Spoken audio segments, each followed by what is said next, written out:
On va maintenant faire un exemple où ce qu'on va passer de la forme symétrique à la forme fonctionnelle. Donc, on s'aperçoit pour obtenir une forme fonctionnelle, j'ai besoin du taux de variation ou la pente et l'ordonnée à l'origine ou encore la valeur initiale. Donc, le taux de variation, il y a une formule pour la forme symétrique, c'est moins B sur S. Puis l'ordonnée à l'origine, ce qui est intéressant, c'est que l'ordonnée à l'origine, je l'ai déjà dans ma forme symétrique. Alors, ça va être le même B dans ma forme fonctionnelle. Donc, je vous donne un exemple. Disons que ici, j'ai la forme symétrique, x sur 3 plus y sur 2 est égal à 1.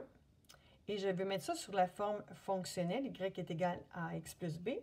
Donc, je vais avoir besoin de mon taux de variation si je veux utiliser les formules, puis après ça, je vais montrer une deuxième méthode. Fait que si mon taux de variation, c'est moins b sur s, je sais que ça, c'est mon ordonnée à l'origine, donc c'est mon moins b qui est moins 2. Sur le s représente l'abscisse à l'origine, donc l'abscisse à l'origine, c'est 3. Donc, je sais que mon taux de variation dans ma forme fonctionnelle va être moins 2 tiers. Puis ça donne ici que j'ai l'ordonnée à l'origine. Donc, j'ai le couple ici 0,2. OK? Donc, mon B vaut 2.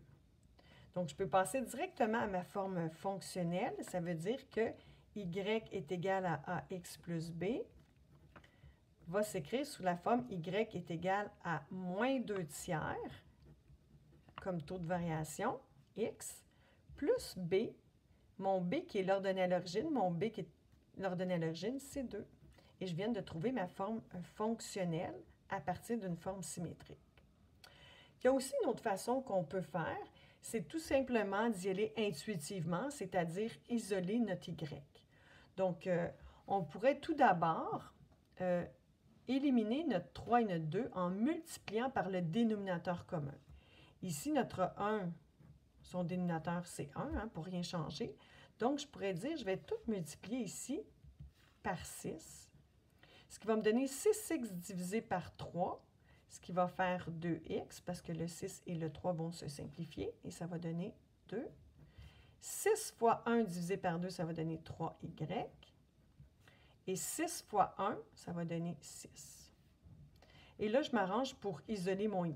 Donc, ça va donner 3y est égal à, si je fais moins 2x de chaque côté, mon 2x ici va s'annuler en faisant moins 2x de chaque côté. Et moi, je veux isoler mon y parce que je veux la forme fonctionnelle.